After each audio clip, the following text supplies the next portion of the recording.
कृष्ण चैतन्य प्रभु नित्यानंद श्री अद्वैत गदाधर श्रीवासादि गौर भक्तवृंद।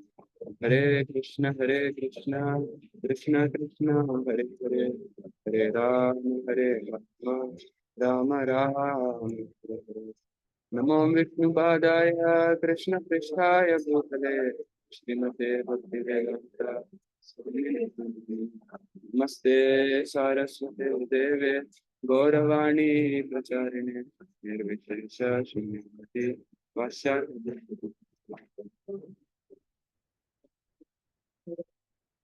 हरे कृष्ण। कल के कंटिन्यूशन में कल हमने डिस्कस किया था एक भगवद गीता का श्लोक। उसमें बताया गया कि अगर हम अपने एक भी सेंस को छोड़ यूज कर देते हैं, कंट्रोल करके नहीं रखते, क्या होगा? Even one of the senses on which the mind focuses can carry away man's intelligence. आपको दिख रहा है ये स्क्रीन?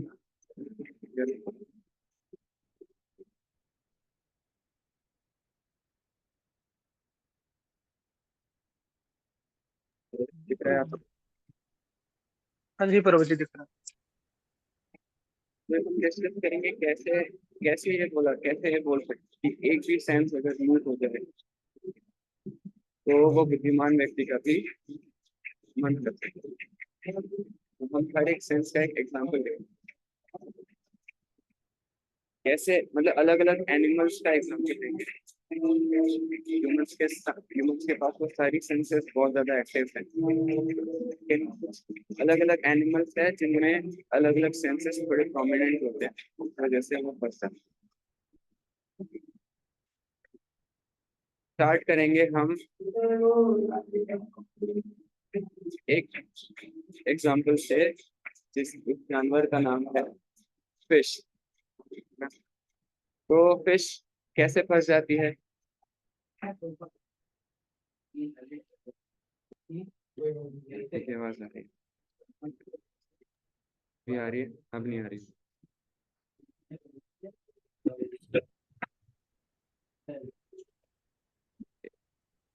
वो एक फिश होती है, तो मछुआरा फिश को कैसे पकड़ता है?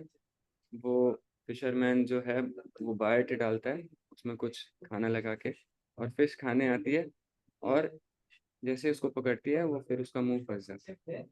तो फिश मरने के हालत में आ जाती है। कैसे आती है? अपने टंग के कारण। तो फिश का टंग कंट्रोल नहीं था, वो समझ नहीं पाई, तो वो फिर फंस जाती है। वैसे ही एलिफेंट होता है। एलिफेंट को कैसे पकड़ा जाता है? हाथी को पकड़ा जाता है उसके जेनिटल्स के हेल्प से। तो हाथी अगर बहुत पागल हो गया, कंट्रोल में नहीं आ रहा, क्योंकि हाथी को पकड़ना मुश्किल होता है, तो कैसे पकड़ा जाता है? एक शी एलिफेंट ले आते हैं, जिसके पीछे भागते भागते उसे फिर गड्ढे में गिरा दिया जाता है। तो हाथी अपने जेनिटल्स के कारण पकड़ा जाता है। फिर आता है कानों का एग्जाम। तो आप जानते हैं मृग तृष्णा, सुना है किसी ने ये शब्द? मृग तृष्णा, थर्स्ट ऑफ द डियर। जी प्रभु जी, सुना है। क्या होता है इसमें? किसी को पता है? शुभम, मेरे आपस में बात कर रहे हैं, आजू बाजू बैठे हो गया आप? क्या होता है मृग तृष्णा? मृग तृष्णा तीव्र इच्छा, तीव्र इच्छा? नहीं जो शायद रामायण में सीता मैया को हुई थी। नहीं नहीं, वो नहीं मतलब वो था शायद। आपको शायद बेटर आवाज आने लगे। हाँ। तो मृग तृष्णा, तृष्णा मतलब होता है बहुत ज्यादा डिजायर, और मृग होता है डियर। तो हिरण जो होता है वो हर जगह ढूंढते रहता है, कहाँ से खुशबू आ रही है, कहाँ से खुशबू आ रही है। और खुशबू कहाँ से आ रही होती है? उसका जो नाभि होता है, उसके नाभि से खुशबू आ रही होती है बहुत ज्यादा, और वो हर जगह ढूंढ रहा होता है कहाँ से खुशबू आ रही है, कहाँ से खुशबू। तो और डियर जो होता है उसको म्यूजिक बहुत पसंद होता है। तो डियर, हाँ, जो डियर होता है वो अपने कानों के कारण फंस जाता है। जो हंटर होता है बहुत मेलोडियस म्यूजिक चलाता है, कुछ स्पेसिफिक मेलेडी होती है जो डियर को बहुत ज्यादा पसंद होती है, और इस प्रकार से हंटर म्यूजिक चलाता है और डियर आता है, फिर डियर को हंटर पकड़ लेता है।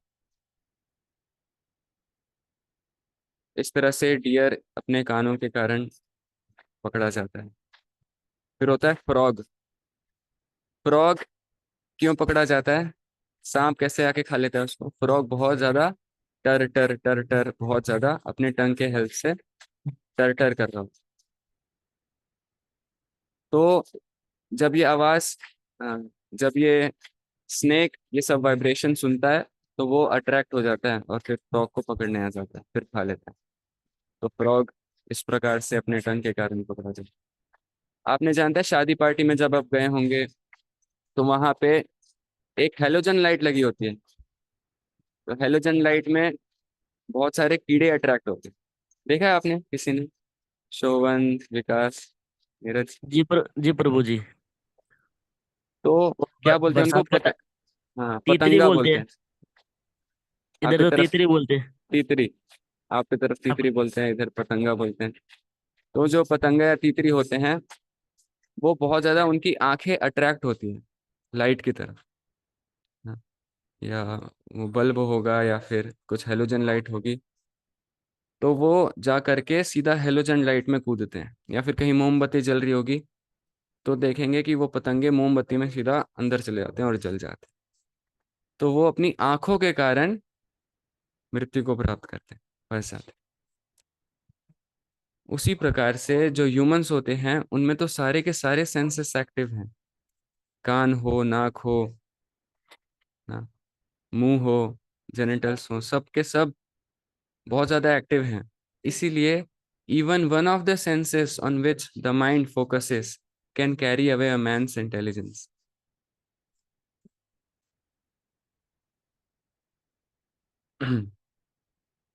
तो भगवत गीता में ही आप पढ़ेंगे तो एक एग्जाम्पल आता है टॉर्टोइस का। टॉर्टोइस बहुत इंटेलिजेंट होता है ना? उसके बाहर कवरिंग होती है ना, बहुत स्ट्रॉन्ग कवरिंग होती है, प्रोटेक्शन के लिए काम आता है। जो टर्टल टॉर्टोइस होते हैं, तो क्या करते हैं ये लोग, जब कोई खतरा आ जाता है उनके पास, तो तुरंत क्या करते हैं, अपने सारे बॉडी पार्ट्स अंदर ले लेते हैं। देखा है आपने? फिर आप कितना ठोक लो उसको बाहर ही नहीं निकलता वो। तो इसी प्रकार से भगवत गीता में बोला गया है, जैसे एक कछुआ अपने सारे सेंसेस को समेट लेता है, उसी प्रकार से एक स्पिरिचुअलिस्ट को अपनी सारे सेंसेस को समेट लेना चाहिए जब आसपास में सेंस ऑब्जेक्ट्स हों। इसलिए जो ब्रह्मचारी होते हैं उनको कभी भी रिकमेंडेड नहीं है कि वो अ, जो फीमेल्स है उनकी तरफ उनको बार बार देखें, है ना? ट्रैवलिंग कर रहे हैं तो हमेशा आंखें इधर उधर जा रही है।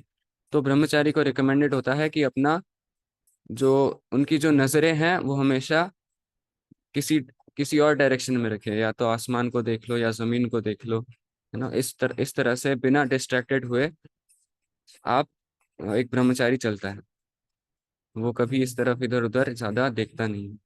क्या होगा? Out of sight out of mind, कल हमने डिस्कस किया था, क्या मतलब था इसका? Out of sight out of mind. किसी को याद है? कल हमने डिस्कस किया था ये principle, out of sight out of mind.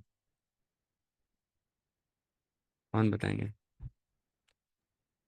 जी प्रभु जी, आपने कल बताया था। हाँ गौरांश, क्या क्या था इसका मतलब? और इसको आपने बताया था, अगर हमारी नजरें बहुत तेज होती हैं, और अगर नजरों में कोई ऐसी चीज ना पड़े तो सही सही है। अगर नजरों में आ गई तो दिमाग में आएगी तो इच्छा जागृत होने लग जाएगी। हाँ, तो जो वो हमारे लिए चीज, नुकसान। हाँ सही बात है। आप देखेंगे कि अ, हमारे जितने भी फ्रेंड्स होते हैं, तो हम जब तक उनके नजरों के आगे होते हैं तब तक उनको याद रहता है। आपको याद है बचपन का कोई फ्रेंड, आपके क्लास 2 का फ्रेंड का नाम किसी को याद है? एक दो नाम याद होंगे, बाकी सब आप भूल चुके होंगे। सबके सब भूल चुके, कुछ भी याद नहीं आ रहा होगा। गिने चुने नाम होंगे, बाकी सब दिमाग से गायब। बचपन में कौन दोस्त था कुछ नहीं पता। तो आउट ऑफ साइट, ना साइट से दूर चले गया तो फिर माइंड से भी दूर चले जाता है। उसी प्रकार से out of sight out of mind हम प्रैक्टिस कर सकते हैं। और वो कछुआ जो एग्जाम्पल है उसको हम भी अपने जीवन में ला सकते हैं कि जब भी कोई सेंस ऑब्जेक्ट हमारे आसपास हो, कोई भी एंजॉय करने की चीजें हो, तो हम अपनी सेंसेस को समेट करके रखें। ये एक स्पिरिचुअलिस्ट को करना चाहिए। क्या होगा सेंस कंट्रोल करके? तो एक बहुत अच्छा भगवत गीता में श्लोक है, बहुत important. One who works in devotion, who is a pure soul and who controls his mind and senses is dear to everyone and everyone is dear to him. कोई भी व्यक्ति अनकंट्रोल्ड व्यक्ति को पसंद नहीं करता, लेकिन अगर कोई सेल्फ कंट्रोल्ड व्यक्ति हो तो हर कोई उससे दोस्ती करना चाहता है ना। जिस व्यक्ति का माइंड और सेंसेस कंट्रोल हो वो सबको प्यारा होता है ना? वो सबको प्यार कर पाता है और बाकी सब भी उससे प्यार करते हैं। Everyone is dear to him and he is dear to everyone. देखा है आपने? अब आप सब मानते हैं ये बात? जो भी सेंस कंट्रोल्ड व्यक्ति है बहुत ज्यादा है ना अट्रैक्टिव भी हो जाता है। यार कितना सेंस कंट्रोल्ड व्यक्ति, प्रिंसिपल वाला व्यक्ति है ये, है ना। उसके उसके लिए रेस्पेक्ट भी बढ़ती है। और जिसके सेंसेस कंट्रोल नहीं होते हैं वो फाइनली उसका नाम बदनाम ही हो जाता है। हमारे बहुत सारे, वैसे तो हमारे, मैं जब कॉलेज में पढ़ रहा था तो वहाँ पे एक मेरे टीचर थे। तो हर लोग ना कुछ कमी ढूंढ रहे होते हैं किसी में। तो वो टीचर क्या थे, ये ऐसा टीचर के रोल में कोई होता है तो बहुत, अगर कोई रेस्पेक्ट होती है टीचर के लिए तभी हम उनसे नॉलेज ले पाते हैं। सही बात है। अगर टीचर के लिए रेस्पेक्ट नहीं है तो हम नॉलेज ले नहीं पाते उनसे। तो एक टीचर थे हमारे इंजीनियरिंग में, जो अपने इंस्टाग्राम में बहुत सारे उल्टे सीधे चैनल्स को फॉलो करके रखे हुए, और स्टूडेंट्स ने क्या किया, वायरल कर दिया कि देखो ये जो टीचर है ये सब फॉलो करता है ना, ये सब गर्ल्स के चैनल को फॉलो करता है और ये सब करता है। तो बहुत ना नाम बदनाम हो गया। तो अनकंट्रोल्ड सेंसेस वाले व्यक्ति को कोई भी पसंद नहीं करता और रेस्पेक्ट नहीं आती उसके लिए। वही कोई बहुत सेल्फ कंट्रोल्ड व्यक्ति है, उसके लिए रेस्पेक्ट ऑटोमेटिकली लोगों की आ जाती। तो आगे हम कंटिन्यू करते हैं। भगवत गीता में भी भगवान अर्जुन को यही बोल रहे हैं, इट इज इम्पेरेटिव। इसको कोई रीड करना चाहेंगे? कौन करेंगे रीड? मेरे साथ है विवेकानंद जी।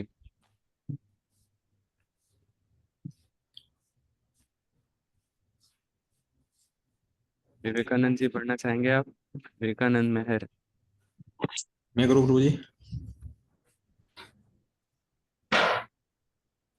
अच्छा कौशल जी आप कर लीजिए। It is imperative that we learn how to control the senses. The name Goswami is given to someone who has learned how to master the senses. Go means senses and Swami means controller. So the one who can control the senses is to be considered a Goswami. Krishna indicates that one who identifies with the illusory material body cannot establish himself in his proper identity as spirit. Worldly pleasures is addicting and intoxicating, and we can not actually enjoy it because of its momentary nature. Actual pleasure is of the soul, not the body. We have to mold our lives in such a way that we will not be diverted by the bodily pleasures. Somehow we are diverted. It is not possible for us to establish our consciousness in the entity beyond the body. हाँ, इसमें बहुत important चीज़ों की बात हुई है। तो गोस्वामी क्या है? Controller of the senses. हम देखते हैं दुनिया में हर कोई कंट्रोल करना चाहता है, पूरी दुनिया को कंट्रोल करना चाहता है, किसी कंपनी को कंट्रोल करना चाहता है, अपने सबऑर्डिनेट्स को कंट्रोल करना चाहता है, पावर पोजीशन चाहता है। लेकिन जो चीज़ वो कंट्रोल कर सकता है, जो चीज़ उसके हाथ में है ना, उसका जो मन है, उसके जो सेंसेस है, उसको छोड़ करके वो सब एक्सटर्नल चीज़ों को कंट्रोल करना चाहता है। लेकिन जो स्पिरिचुअलिस्ट होता है वो क्या होता है? वो इंटरनल है ना, जो इंटरनल चीज़ें हैं अंदर अपने झांक करके देखता है कि मैं खुद को कंट्रोल नहीं कर पा रहा और पूरी दुनिया को कंट्रोल करने का प्रयास कर रहा हूँ। तो वो ये जान जाता है, वो आइडेंटिफाई कर लेता है कि मेरा माइंड अनकंट्रोल्ड है, मेरी सेंसेस अनकंट्रोल्ड है। तो बड़े बड़े राजा महाराजा रहे हैं है ना, जो पूरे पृथ्वी पे राज किए, लेकिन क्या नहीं कर पाए? अपनी सेंसेस को कंट्रोल नहीं कर पाए। और मोस्ट ऑफ द टाइम आप देखेंगे बड़े बड़े जो राजा थे ना, भागवतम में भी बहुत एग्जाम्पल आते हैं, बाहर के लिए तो वो पूरे राजा रहते हैं, लेकिन जैसे ही घर में घुसते हैं क्या बन जाते हैं? जोरू का गुलाम है ना। वाइफ वाइफ से गिड़गिड़ाते हैं कि मुझे एंजॉयमेंट प्रोवाइड कर दो, और वाइफ लात मार के भगाती। बड़े बड़े राजा हों, भले बाहर के लिए राजा हों, लेकिन अंदर पूरा सिनेरियो चेंज हो जाता है क्योंकि उनके सेंसेस कंट्रोल नहीं है। तो गोस्वामी किसे कहा जाता है? गोस्वामी उसे नहीं कहा जाता जो गोस्वामी सरनेम वाला होता है ना। आप देखेंगे अर्णव गोस्वामी, गोस्वामी है क्या वो? नहीं। गोस्वामी किसे कहा जाएगा? जिसके सेंसेस कंट्रोल्ड है, और जिसके सेंसेस कंट्रोल नहीं है उसे कहा जाता है गोदास। गो मतलब सेंसेस, सेंसेस का दास, और गो मतलब सेंसेस, स्वामी मतलब मास्टर, गोस्वामी मतलब मास्टर ऑफ द सेंसेस, नहीं तो सर्वेंट ऑफ द सेंसेस। तो पूरे दुनिया का मास्टर आप बन जाइए, लेकिन अगर आप सेंसेस कंट्रोल नहीं है तो सेंसेस के दास रहेंगे।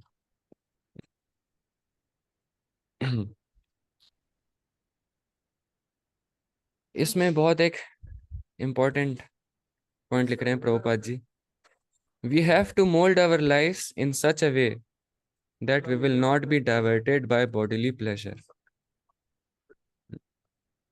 तो हम सबको क्या करना है? अपने लाइफ को मोल्ड करना है इस तरीके से कि हम ये सब डिस्ट्रैक्शन से बच के रहें, जो सेंसेस का जो माया जाल है उससे बच के रहें।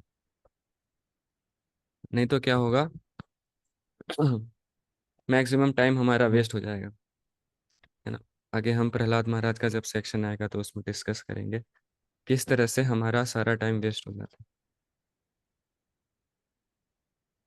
तो भगवान भी अर्जुन को यही बोलते हैं। बहुत इंपॉर्टेंट श्लोक हैं ये दो भी, तो ये सेलेक्टेड वर्सेस हैं। तो मैं संस्कृत पढ़ता हूँ, फिर आप कोई ट्रांसलेशन पढ़ लीजिएगा। भोग ऐश्वर्य प्रसक्तानां तयापहृत चेतसां व्यवसायात्मिका बुद्धिः समाधौ न विधीयते। त्रैगुण्य विषया वेदा निस्त्रैगुण्यो भवार्जुन निर्द्वंद्वो नित्यसत्वस्थो निर्योगक्षेम आत्मवान। ठीक है, आज पढ़ेंगे हमारे जितेंद्र। ठीक है, जितेंद्र का मतलब पता है आपको? जितेंद्र इंद्रिय को जीतने वाला। जय। ठीक है, पढ़िए। In the minds of those who are too attached to sense enjoyment and material opulence, and who are believed by such things, the result determination for devotional service to the Supreme Lord does not take place. The Vedas deal with the subject of the three modes of material nature. Rise above these modes, O Arjuna. Be transcendental to all of them. Be free from the dualities. dualities and from all anxieties for gain and safety, and be established in the self. हाँ, तो ये बहुत सारे शब्द आएंगे, आपको नए नए लगेंगे, है ना। आपने कभी ये शब्द सुना था गीता पढ़ने से पहले, सेंस ग्रेटिफिकेशन, नहीं प्रभु जी। है ना। तो हमने पहले कभी ये शब्द सुना नहीं था, हमने बस ये चीज की थी ना, सेंस ग्रेटिफिकेशन किया था, सुना नहीं था। वैसे ये शब्द आता है ऑस्टेरिटी। ऑस्टेरिटी का मतलब पता है किसी को? तो ये सब आप शब्दों को जान लीजिए ताकि आपको आसानी होगी। ऑस्टेरिटी का मतलब होता है तपस्या। पेनेंस, पेनेंस का मतलब होता है पश्चाताप। Penance and austerity. और अभी क्या क्या शब्द आए? अभी आए ट्रांसेंडेंटल। ट्रांसेंडेंटल का मतलब किसको पता है? Heavenly, मतलब it's out of the world experience. हाँ, बेसिकली ट्रांसेंडेंटल मतलब जो three modes of material material nature है ना, सतोगुण रजोगुण तमोगुण, तीनों से ऊपर ट्रांसेंड करना, मतलब सरपास करना, ऊपर, उसके ऊपर सिचुएट हो जाना, हायर लेवल पे। तो हायर लेवल पे सिचुएट होना को ट्रांसेंडेंटल कहते हैं। प्रकृति के तीनों गुणों से ऊपर हो जाना उसको ट्रांसेंडेंटल बोला जाता है। मटेरियल मटेरियल प्लेटफॉर्म को ट्रांसेंड करेंगे तो स्पिरिचुअल प्लेटफॉर्म पे सिचुएट होंगे। तो स्पिरिचुअल प्लेटफॉर्म है ट्रांसेंडेंटल पोजीशन और मटेरियल प्लेटफॉर्म है कंडीशनल स्टेज। तो सब लोग कहते हैं कि क्या तुम लोग सिर्फ गीता हम लोग जो सनातन धर्म वाले हैं उसमें एक समाज है, आर्य समाज। तो जो भी गीता पढ़ता है तो आर्य समाजी कहते हैं क्या तुम दिन भर गीता पढ़ते रहते हो, है ना, वेदों को इम्पोर्टेंस ही नहीं देते। तो जो प्योरली सनातन धर्म का पालन करते हैं वो लोग गीता को ज्यादा इम्पोर्टेंस क्यों देते हैं? ये अलग अलग समाज वाले कहते हैं वेदों को पढ़ना चाहिए, क्योंकि भगवत गीता में डायरेक्टली भगवान कह रहे हैं वेदों में किन तरह की बातें होती है, कर्मकांड की बातें होती है ना, धर्म अर्थ काम मोक्ष, ये सब की बातें होती है ना, पैसा कैसे कमाए ना, काम इच्छाएं पूरी कैसे करें, अलग रेगुलेटेड वे में, है ना, यज्ञ वगैरह करते हुए, सारे डेमीगॉड्स को सेटिस्फाई रखते हुए कैसे एक व्यक्ति हैप्पीली जी सकता है इस दुनिया में। अगर वेदों को पालन करता है तो खुशी खुशी इस दुनिया में जी सकता है। तो भगवान बोल रहे हैं इस दुनिया में रहने की कोई जरूरत नहीं है ना, आपको क्या आना है, आपको मेरे पास आना है अर्जुन।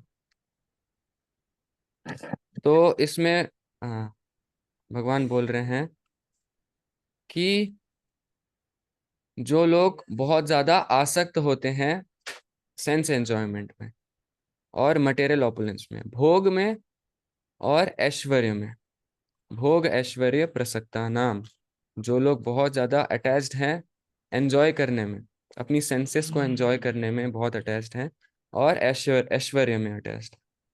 एक और इसका एग्जांपल आता है हिरण्यकाशिपु। हिरण्यकाशिपु कौन थे? प्रहलाद के पिता थे।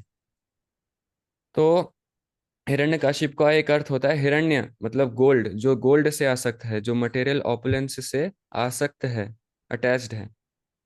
और काशिपु, काशिपु काशिपु मतलब सॉफ्ट बेड, है ना, जो सेक्स लाइफ से बहुत ज्यादा अटैच्ड है।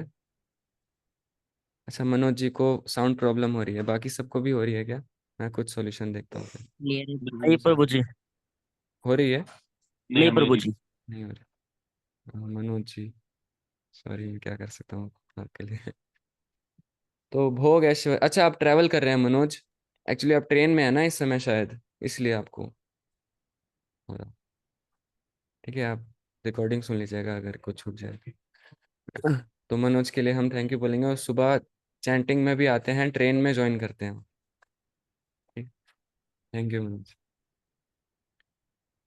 तो जो भी व्यक्ति एंजॉयमेंट से आसक्त है, मटेरियल ऑपुलेंस से आसक्त है, जो कि पूरा ऑपोजिट है स्पिरिचुअल लाइफ के, है ना, तो वो भगवान को भगवान की तरह देख नहीं पाएगा, भगवान को पत्थर की मूर्ति दिखेगी वो, और चैंटिंग में उसका मन नहीं लगेगा, है ना, स्क्रिप्चर्स पढ़ के उसको समझ नहीं आएंगे ये सब क्यों बोला जा रहा है। एंजॉय करके तो इतना अच्छा लगता है, लेकिन क्या लगता है, मोमेंटरली अच्छा लगता है ना। इसमें बताया गया, प्रभुपाद जी लिखते हैं, bodily pleasure is flickering and intoxicating ना, एक थोड़ा नशा टाइप का होता है, जो कुछ समय के लिए रहता है फिर खत्म हो जाता है, और माइंड को एजिटेट कर देता है, हमें और ज्यादा डिससेटिस्फाई कर देता है। आप जितना ज्यादा एंजॉय करने का प्रयास करेंगे, आपका हार्ट उतना ही हॉलो होता जाएगा ना, आप और मर्सीलेस होते जाएंगे, आपकी दया दया खत्म होते जाएगी, हृदय कठोर होते जाएगा। जितना ज्यादा व्यक्ति एंजॉय करने का प्रयास करता है, उतना ज्यादा वो सेल्फिश होते जाता है, उसका हृदय कठोर हो जाता है। और जितना ज्यादा जो तपस्या करता है, सेंस कंट्रोल करता है, भगवान की भक्ति करता है, उतना ही ज्यादा उसका हार्ट सॉफ्ट हो जाता है, क्योंकि ये सेल्फलेस नेचर है और वो सेल्फिश नेचर है, इसलिए सब अपोजिट रहता है। तो एंजॉयमेंट हृदय को कठोर बनाता है, और उस कठोर हृदय के साथ भगवान की भक्ति करने के लिए डिटर्मिनेशन नहीं आता। आप सब चाहते हैं अपनी सेंसेस को कंट्रोल करना, लेकिन अगर कोई व्यक्ति सेंसेस कंट्रोल करना नहीं चाहता, या फिर चाहता भी है, अगर सेंसेस कंट्रोल करना चाहता है लेकिन वो आसक्त है किसी एंजॉयमेंट में, किसी प्रकार के एंजॉयमेंट में अगर वो आसक्त है, उसको छोड़ नहीं रहा, छोड़ने का प्रयास नहीं कर रहा, या छोड़ना नहीं चाहता, तो क्या होगा, भगवान की भक्ति करने के लिए उसके अंदर डिटर्मिनेशन, दृढ़ता, दृढ़ता के साथ वो भक्ति नहीं कर पाएगा ना। रिजिड रिजिड स्पिरिचुअल प्रैक्टिसेस क्या होती है, कठोरता के साथ साधना करना क्या होता है, कि कैसी भी सिचुएशन हो, ये मेरे जप करने का समय है, मैं जप करूंगा। कैसी भी सिचुएशन हो, ये मेरे क्लास करने का समय है ना, मैं गीता पढ़ने का समय है, भागवत पढ़ने का समय है, मैं अध्ययन करूंगा, स्वाध्याय करूंगा ना, तो मेरे साधना के समय में मुझे कोई डेविएट नहीं कर सकता। ये रिजिड स्पिरिचुअल प्रैक्टिस है। चाहे तबीयत खराब हो जाए, चाहे बारिश हो जाए, चाहे ठंड आ जाए, चाहे गर्मी हो जाए, जो भी सिचुएशन आए, चाहे नींद आ रही हो, नींद पूरी नहीं हुई हो, जो भी सिचुएशन हो जाए, जो रिजिड स्पिरिचुअल प्रैक्टिशनर होता है, वो अभी अपनी स्पिरिचुअल प्रैक्टिसेस कभी भी कॉम्प्रोमाइज नहीं करता। और जब भगवान देखते हैं कि उसका भक्त इतना प्रयास कर रहा है, तो भगवान उसको इंटेलिजेंस प्रोवाइड करते हैं, भगवान उसको सारी नेसेसिटीज प्रोवाइड करते हैं, कैसे वो भगवान को प्राप्त कर पाएगा। ये भी श्लोक आता है भगवद गीता में, ददामि बुद्धि योगम तम ये नमाम। भगवान जब देखते हैं कि मेरा भक्त प्रयास कर रहा है मुझे जानने के लिए, तो भगवान इंटेलिजेंस प्रोवाइड करते हैं, स्क्रिप्चर्स को समझने के लिए इंटेलिजेंस प्रोवाइड करते हैं, माइंड को कंट्रोल करवाते हैं उसका, ताकि वो भगवान में और एब्जॉर्ब हो सके। इसमें इंग्लिश में कहावत भी आता है, if you take 1 step towards God, God takes 100 steps towards. अगर आप एक कदम उठाएंगे भगवान कृष्ण को जानने के लिए, तो भगवान 100 कदम उठाएंगे। इस प्रकार से जस्ट इस एंजॉयमेंट वाले श्लोक के बाद में आता है ये त्रैगुण्य विषया वेदा वाला श्लोक। तो ये जो वेद हैं, ऋग्वेद, सामवेद, यजुर्वेद, अथर्ववेद, अच्छा है, ये गलत नहीं है, और ये नॉलेज भगवान ने ही दी है। जब मटेरियल वर्ल्ड का क्रिएशन हुआ था, तो ब्रह्मा जी के हृदय में तेने ब्रह्म हृदय आदि कवये, जो भागवतम का पहला श्लोक है, जिसमें स्टार्ट होने से पहले बताया जाता है कि कहाँ से आया ये सब कुछ, तो तेने ब्रह्म हृदय आदि कवये, जो ब्रह्मा जी के हृदय में भगवान ने जो ज्ञान दिया, वैदिक ज्ञान, वो फिर सब डिसेंड होता है इस दुनिया में। तो त्रैगुण्य विषया वेदा, ये जो वेद हैं, ये जो प्रकृति के 3 गुण हैं, सतोगुण, रजोगुण, तमोगुण, उससे डील करते हैं। और भगवान अर्जुन को क्या रिकमेंड कर रहे हैं, निस्त्रैगुण्यो भव अर्जुना, इन 3 गुणों से ऊपर उठो, है ना। निस्त्रैगुण्यो भवार्जुना, हे Arjun, be transcendental to all of them. निर्द्वंद्वो नित्य सत्वस्थो, निर्योगक्षेम आत्मवान। निर्द्वंद्वो मतलब द्वंद्व क्या है? ये दुनिया में डुअलिटी है। फेम है तो डिफेमी भी है, हैप्पीनेस है तो डिस्ट्रेस है, ठंड है तो गर्मी है ना? तो ये डुअलिटी की दुनिया है। लेकिन जो स्पिरिचुअल वर्ल्ड है, जहाँ पे भगवान अर्जुन को बुलाना चाह रहे हैं, वो क्या है? एब्सोल्यूट प्लेटफॉर्म है, फुल ऑफ ब्लिस है, वहां पे डुअलिटीज नहीं है। इसलिए अर्जुन को बोल रहे हैं बी फ्री फ्रॉम डुअलिटीज। तो हमें भगवान के धाम जाना है तो हमें खुद को प्रिपेयर करना होगा।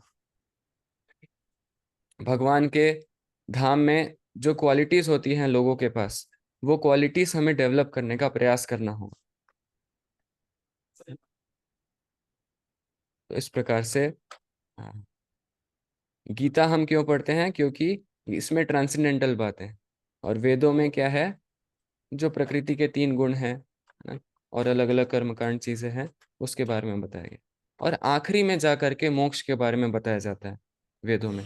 धर्म अर्थ काम और मोक्ष ना, धर्म का पालन करते हुए पैसे कमाएं। अर्थ, पैसे कमाने के बाद क्या होगा?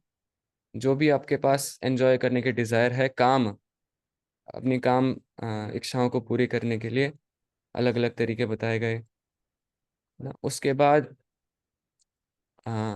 आखिरी में बताया गया, अगर वो सब ये चीजें कर लेगा, आखिरी में क्या होगा? वो फिर उसके लिए एक मोक्ष का भी ऑप्शन दे दिए।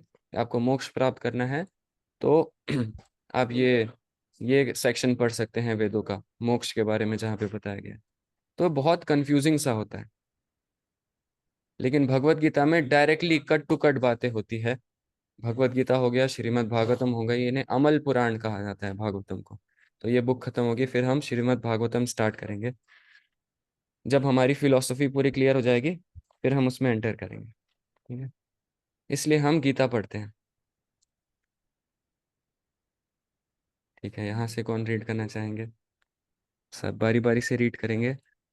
हमारे साथ है पीयूष। पीयूष, आप रीड करना चाहेंगे? पीयूष गोयल।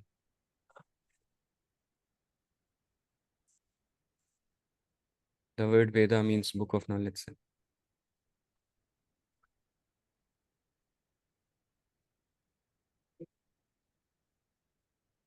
आप सब वीडियोस भी ऑन कर सकते हैं, क्योंकि पता नहीं चल रहा पीछे कौन क्या कर रहा है ना?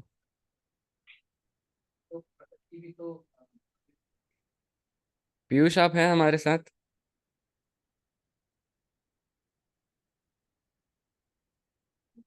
ओ, पीयूष को क्या हो गया? मौन व्रत। हरे कृष्णा प्रभु जी। हाँ, हरे कृष्णा प्रभु। प्लीज रीड कर पाएंगे आप? कंफर्टेबल है? हाँ जी प्रभु जी। ठीक है, यहाँ से रीड कर। The word Veda means book of knowledge. There are many books of knowledge which vary according to the country, population, environment, etc. In India, the books of knowledge are referred to as the Vedas. In the West, they are called the Old Testament and New Testament. The Muhammadans accept the Quran. What is the purpose for all these books of knowledge? They are to train us to understand our position as pure soul. Their purpose is to restrict bodily activities by certain rules and regulations, and these rules and regulations are known as codes of morality. The Bible, for instance, has 10 commandments intended to regulate our lives. The body must be controlled in order for us to reach the highest perfection, and without regulative principles, it is not possible to perfect our lives. The regulative principles may differ from country to country or from scripture to scripture, but that doesn't matter, for they are made according to the time and circumstances and the mentality of the people. But the principle of regulated control is the same. Similarly, the government sets down certain regulations to be obeyed by its citizens. There is no possibility of making advancement in government or civilization without some regulations. In the previous verse, Shri Krishna tells Arjuna that the regulative principles of the Vedas are meant to control the three modes of material nature: mode of goodness, passion, and ignorance. Tragunya Vishaya Veda. However, Krishna is advising Arjuna to establish himself in his pure constitutional position as spirit soul beyond the dualities of material nature. Hare Krishna. हाँ, तो इसमें क्या बताया जा रहा है? तो ये लास्ट पैराग्राफ था, फिर हम क्वेश्चन आंसर्स ले लेंगे। तो इस पैराग्राफ में बताया गया है कि जो भी अलग अलग स्क्रिप्चर्स होते हैं, जो भी रिलीजियस डॉक्ट्रिन्स होते हैं, टेक्स्ट बुक्स होते हैं, उसमें क्या बताया गया? रेगुलेटेड लाइफस्टाइल बताई गई है। मतलब खुद को रेगुलेट करना, बॉडीली नेसेसिटीज को मिनिमाइज करना। अगर आपको बॉडीली प्लेटफॉर्म से ऊपर उठना है तो क्या करना पड़ेगा? बॉडीली नेसेसिटीज को मिनिमाइज करना हो, जो बॉडी की नीड्स है उसको मिनिमाइज करना हो, और जो स्पिरिचुअल प्रैक्टिस है उसको बढ़ाना होगा। बॉडी की नीड्स क्या होती है? हमने बेसिक कोर्स में देखा था, आहार निद्रा भय मैथुनम च, है ना? खाना, सोना, है ना? और खुद को प्रोटेक्ट करना, फियर, भय, खुद को प्रोटेक्ट करना, मैथुनम च, ना? अपोजिट जेंडर से यूनाइट करना। ये बॉडी नीड शो करता है कि मेरी ये नीड है, ऐसा लगता है कि हमारी नीड है। तो ये चारों नीड्स को अगर हम मिनिमाइज करते हैं तो ज्यादा करने से हमेशा ही बेकार होता है। अब कोई बहुत ज्यादा खा रहा है तो क्या होगा? हेल्थ खराब होगा, है ना? ओवर ईटिंग से ही लोग मरते हैं, अंडर ईटिंग से कभी किसी को मरते देखा हमने? भूखा मर गया। ओवर ईटिंग से लोग ज्यादा मरते हैं। तो ज्यादा खाना है उसको कंट्रोल में लाना, निद्रा, बहुत ज्यादा सोना, बॉडी को नींद की रिक्वायरमेंट होती है, जितनी रिक्वायर्ड है उतना ही सोएं। एक्स्ट्रा, है ना? लोग क्यों सो जाते हैं? मन परेशान हुआ तो सो गए, कुछ है नहीं करने को, खाली बैठा हूँ क्या करूँ, सो जाऊं। तो स्लीप को मिनिमाइज करना, है ना? गोस्वामीज क्या करते हैं? ये चारों चीजों को मिनिमाइज ही करते हैं गोस्वामीज, है ना? आप देखेंगे जो हमारे वृंदावन में 6 गोस्वामीज थे, तो वो इस स्टेज तक पहुंच गए थे कि दिन का बस वो 2 घंटा सोते थे। तो ये लेवल होता है गोस्वामीज का, दिन का 2 घंटा सोना। साथ में ये नहीं कि 2 घंटा सोया और दिन भर कमजोरी लग रही हो, दिन भर कमजोर हो रही, बॉडी कमजोर लग रही हो, कुछ कर नहीं पा रहे, भगवान की भक्ति के लिए भी एनर्जी नहीं है, तो ऐसा नहीं। उतना मिनिमाइज करना है ताकि आप जो भी काम करते हैं उसमें आपको कमजोरी फील ना हो, उतना ही मिनिमाइज करना है। और धीरे धीरे उस मिनिमा को और कम करना है, मिनिमाइज को भी और मिनिमाइज करना है। ये नहीं कि आहार में कंट्रोल करने बोले तो मैं दिन में एक बार बस खाऊंगा, तो ये गलत क्यों हो जाता है? क्योंकि अगर आप दिन में एक बार खाएंगे फिर आपको वीकनेस लगेगा, फिर आप जो कुछ चीज़ें कर पाते हैं वो भी ठीक से नहीं कर पाएंगे। तो इंटेलिजेंस के हेल्प से जिस लेवल तक आप मिनिमाइज कर सकते हैं उतना मिनिमाइज कीजिए। और जो ब्रह्मचारी लाइफ होती है उसमें अ, जो बॉडी की जो जेनिटल्स की नीड होती है वो तो उसमें तो जीरो जीरो होना चाहिए, ऑलमोस्ट नील होना चाहिए उसकी नीड्स। जब तक ब्रह्म स्टूडेंट लाइफ है, जब तक स्टूडेंट लाइफ में ब्रह्मचर्य प्रैक्टिस करते हैं। तो इस तरह से जितना रिक्वायरमेंट है उतना ही पैसा कमाएं। Simple living, high thinking. अगर आप, एक होता है हाई लिविंग सिंपल थिंकिंग, है ना? बहुत पैसे वाला व्यक्ति है लेकिन सिंपल थिंकिंग है, सोच बहुत छोटी है उसकी। एक होता है सिंपल लिविंग सिंपल थिंकिंग, है ना? बहुत सिंपल लाइफ है लेकिन सिंपल थिंकिंग है उसकी, है ना? ज्यादा ऊपर का सोच नहीं पाता, स्पिरिचुअल लाइफ के बारे में सोच नहीं पाता। गरीब है लेकिन स्पिरिचुअल लाइफ भी फॉलो नहीं करता। लेकिन क्या होना चाहिए? Ideally simple living high thinking, में सरल जीवन जीना चाहिए और ऊंचा सोचना चाहिए। तो इस प्रकार से जो बॉडी की 4 नेसेसिटीज है उसको मिनिमाइज करने के बारे में बताया गया। अगर कोई मीट ईटिंग करता है तो आप देखेंगे इंडिया में अभी भी कुछ दिन में, पर्टिकुलर दिन में लोग मीट ईटिंग नहीं करते। रेगुलेशन ठीक है, थोड़ा तो कंट्रोल कर रहे हैं, वैसे तो बिल्कुल नहीं करना चाहिए, नीड ही नहीं है। सिर्फ अपने टंग को सेटिस्फाई करने के लिए लोग क्या करते हैं, किसी जानवर को मार देते हैं। क्यों? क्योंकि मेरे को टेस्ट चाहिए था तो जानवर को मार दिया। एक वो आया था, बहुत अच्छा मीम आया था कि जाकिर नायक, जानते हैं आप? जी। जाकिर नायक बोलते हैं कि हमें मांसाहार करना चाहिए, इसमें बहुत सारे ऐसे एलिमेंट्स होते हैं जो हमारे बॉडी को नीड चाहिए। राइट। तो एक एक व्यक्ति ने मीम बनाया, तो जगन्नाथपुरी मंदिर में जो पुजारी था, बॉडीगार्ड जगन्नाथ जी का, बहुत हट्टे कट्टे थे वो, तो दूध दही खा करके, तो वो लिखे, ये देखो बिना मांसाहार करने वाले लोग, और ये हैं मांसाहार करने वाले लोग। ऐसा करके मीम बनाए। हरियाणा में स्पेशली आप देखेंगे, कोई हरियाणा से होंगे तो यहाँ पे इतना दूध दही मिलता है यहाँ पे ना, स्पेशली जो अंदर कोर गांव में चले जाएंगे हरियाणा के, इतना प्योर दूध मिलता है यहाँ पे। मैं गया था, आप कोई हैं हरियाणा से? हम जी हरियाणा प्रभु जी। तो मैं कैथल के एक गांव में गया था, वहाँ पे एक रिलेटिव है, तो इतना अच्छा उनका ऑर्गेनिक फार्मिंग का है, और बहुत सारी गाय हैं, इतना खुशबू आता है गाय के दूध से। नॉर्मल आजकल डेयरी में तो उतना मिलावट ही रहता है सब, लेकिन ओरिजिनल कंटेंट अगर रहता है तो बहुत हेल्दी रहता है। और ये सब जो हरियाणा के जो प्लेयर्स हैं, इतने सारे इसमें, राजस्थान में भी बता रहे हैं बादल, राजस्थान का उतना एक्सपीरियंस नहीं है मुझे। इस प्रकार से बॉडीली नेसेसिटीज को मिनिमाइज करके अर्जुन आप ट्रांसेंड करो इस पोजीशन को। ठीक है, तो यहाँ तक हम कंप्लीट किए। कल से अभिषेक सर आपकी क्लास लेंगे 2 दिन के लिए, फिर वीकेंड में स्पेशल क्लासेस होंगी, तो यहाँ से स्टार्ट करेंगे।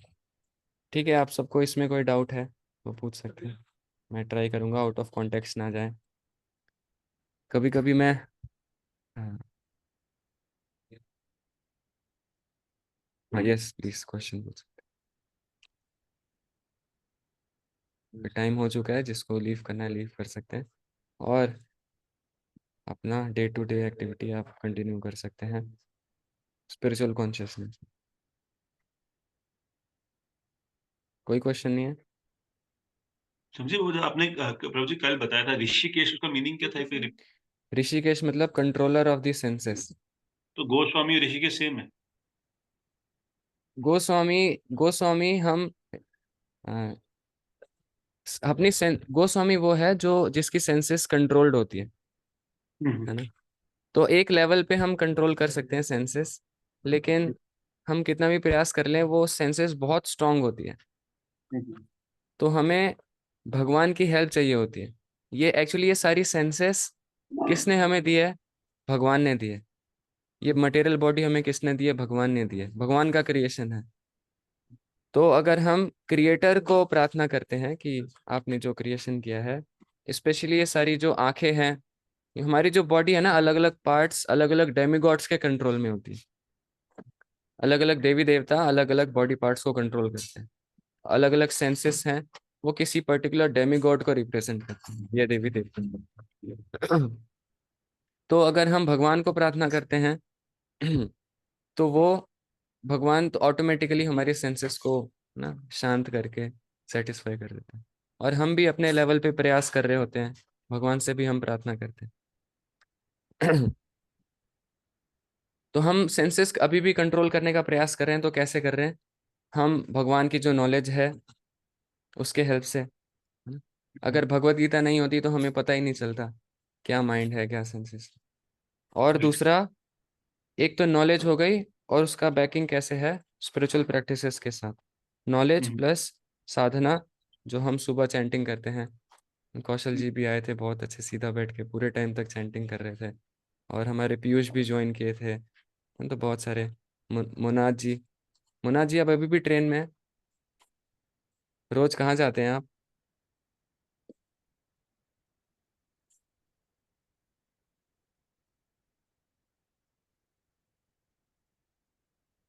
लग गया क्या? हरे कृष्णा, आवाज आ रही है आप? जी जी। सो प्रभु जी, गोस्वामी और ऋषिकेश सेम ही हुआ क्या? मेरे को वो जानना नहीं, था, मतलब ऋषिकेश तो भगवान का नाम है। ऋषिकेश भगवान का नाम है। बट आपने बोला था जो मास्टर कर लेते हैं अपने सेंसेस पे, उन्हीं उन्हीं को उसको ऋषिकेश भी बोलते हैं, मतलब यही था कि व्हाट एग्जैक्टली मीनिंग क्या है ऋषिकेश का? भगवान का नाम है, और मीनिंग भी हमने कल बताया था ना कि एक मीनिंग है कि जो हाँ, कंट्रोल ये कर। भगवान का नाम है जिसका मीनिंग है मास्टर ऑफ द सेंसेस, लेकिन वो हमारे में अप्लाई नहीं हो सकता। समझ गए, ओके। हाँ, हम वो ये भगवान की तरफ। Master of the senses and controller of the senses. Okay okay, समझ गए। गोस्वामी इज कंट्रोलर सेंसेस और Rishikesh is the master of the senses. Master है जो सब कुछ कर सकता है। Okay, this is God. किसी के सेंसेस को ब्लॉक भी कर सकता है। ठीक है, समझ गए। हम देख रहे हैं, भगवान के कारण देख पा रहे हैं, उन्होंने हमें प्रोवाइड किया। जी जी। ठीक है, हम यहाँ पे एंड करते हैं। आपको प्रैक्टिकल लगा आज का? कुछ पॉइंट्स जो सही लगा आपको? कुछ इम्प्रैक्टिकल तो नहीं लगा? सब कुछ प्रैक्टिकल था, इम्प्रैक्टिकल कुछ था ही नहीं। ठीक है, तो कल अभिषेक सर आएंगे। आप सबके फेवरेट होंगे शायद अभिषेक सर। सभी फेवरेट है, आप भी फेवरेट है। आप ही फेवरेट हो। ठीक है, हरे कृष्णा। अरे अरे हरे कृष्णा, हरे कृष्णा।